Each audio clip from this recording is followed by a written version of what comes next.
বান্দার দোয়া আল্লাহ সুবহানাহু ওয়া তাআলা এতটাই পছন্দ করেন, নবী করিম সাল্লাল্লাহু আলাইহি ওয়াসাল্লাম বলছেন আদ-দুআ মুখুল ইবাদাত, দোয়া হচ্ছে ইবাদতের মূল, ইবাদতের মগজ।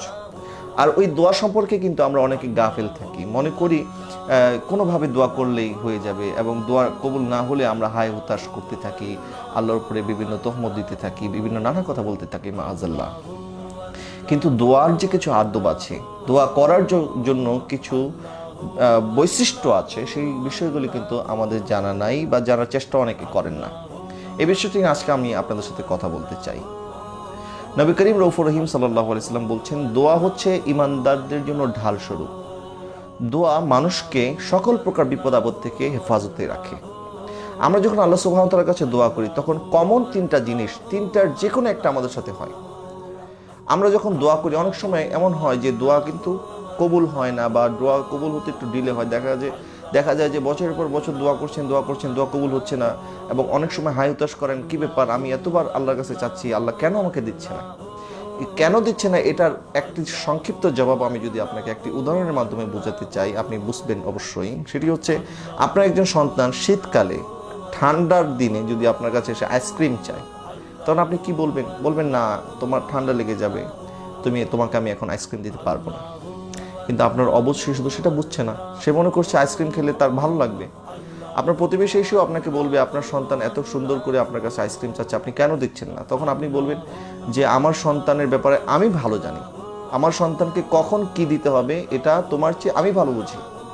ঠিক একইভাবে আমরা যারা আল্লাহ সুবহানাহু ওয়া তাআলার কাছে চাই, আমরা মনে করি যে আমাদের এই চাওয়াটা কবুল হলে এটা মনে হয় আমাদের জন্য মঙ্গল।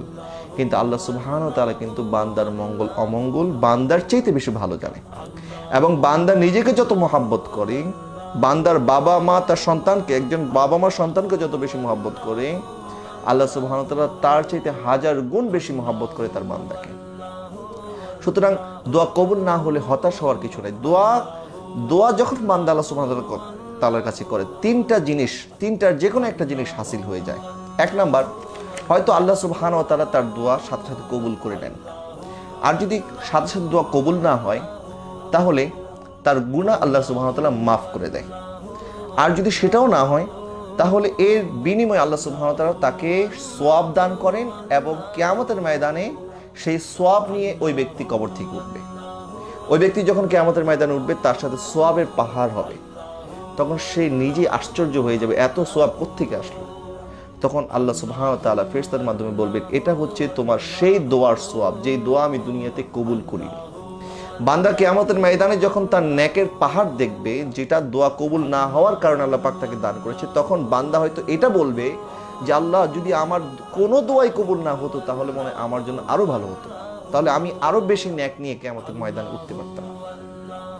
প্রিয় নবী সাল্লাল্লাহু আলাইহি ওয়াসাল্লাম বলছেন, এই তিনটার যে কোনো একটা বান্দা হাসিল করতে পারে, হয়তো তার দোয়া কবুল হবে, অথবা তার গুনাহ মাফ করে দেওয়া হবে, অথবা তার বিনিময়ে সওয়াব দান করা হবে। অর্থাৎ দোয়া করলে আপনি কোনোভাবেই ঠকবেন না, আপনার তিনটার যে কোনো একটা অবশ্যই হাসিল হয়ে যাবে।